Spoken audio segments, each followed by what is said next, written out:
Tillis, please. General Milley, you said that the Taliban had not lived up to the terms of the agreement. Give me a rough date of when they first breached terms of the agreement. Where you said they were not living up to the terms of the Doha Agreement. What was the first evidence that they were not living up to the terms of the agreement? Yeah, the memo signed 29 February. So through this, really the fighting season of the summer of 20, one of the requirements, for example. Okay, so more than a year ago. Absolutely. Okay. Sure. I don't buy the idea that this president was bound by a decision made by a prior president. This was not a treaty. And it was clearly an agreement where the Taliban were not living up to it. This president, President Biden, could have come in, reasserted conditions, and completely changed the timeline. He's not bound by the president's prior agreements any more than he was bound by the President Trump's decision to exit the Iran deal or the Paris Climate Accords. So that, to me, is a false narrative. I also have to say that this president moving forward with a failed construct has cost American lives, or has cost lives of North Carolinians. We're working on a case with an SIV holder who had a sister who worked for an NGO, Save the Children, and a father who was in the Afghan police force. And as we were working to get through them, the Taliban 2.0 is every bit as ruthless as the one that we replaced in 2001. They sent pictures of the slit throats of people that we were working personally with. They killed this pregnant woman. They killed this police officer. And they are killing countless other people now that we should have gotten out. Secretary Austin, I think we do owe a debt of gratitude to the people that got 120,000, 124,000 people out. It was a logistical success, but this is a strategic failure. General McKenzie.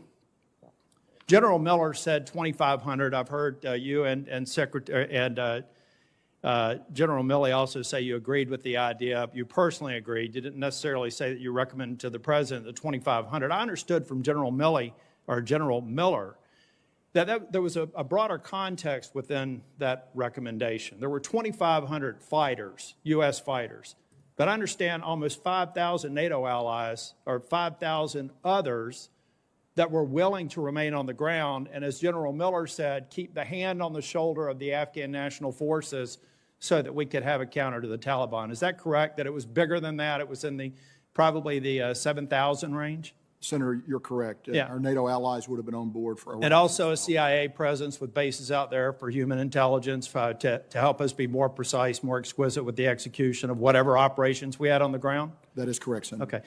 Now, I know that you won't say that you advised the president, but is it fair to say that when General Miller, he said that he advised all of you on his recommendations, it sounds like two of the three of you agreed with it, is it at least fair to say that in the interagency discussion that those recommendations were made and that in your best military advice, it would have kept the situation stable in Afghanistan?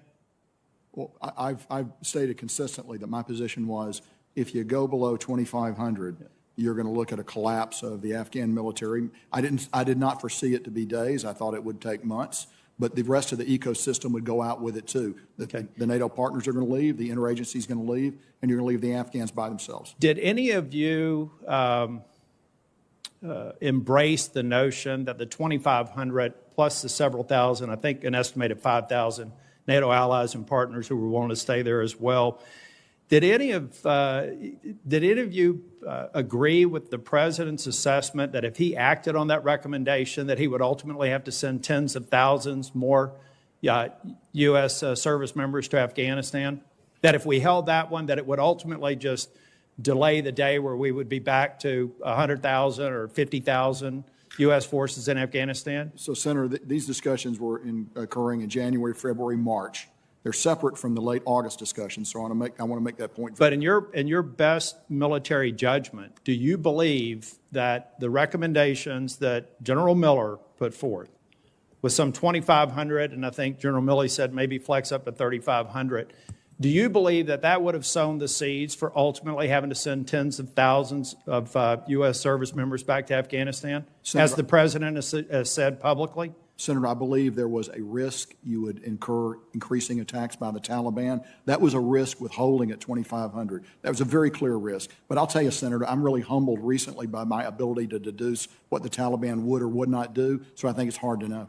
Thank you. And next round, I'll get on to the fate of the SIV holders and people that are stranded in Afghanistan. Thank you, Mr. Chair. Thank you, Senator Tillis. Let me recognize Senator Warren, and I'm going over for the vote. Senator Hirono will preside.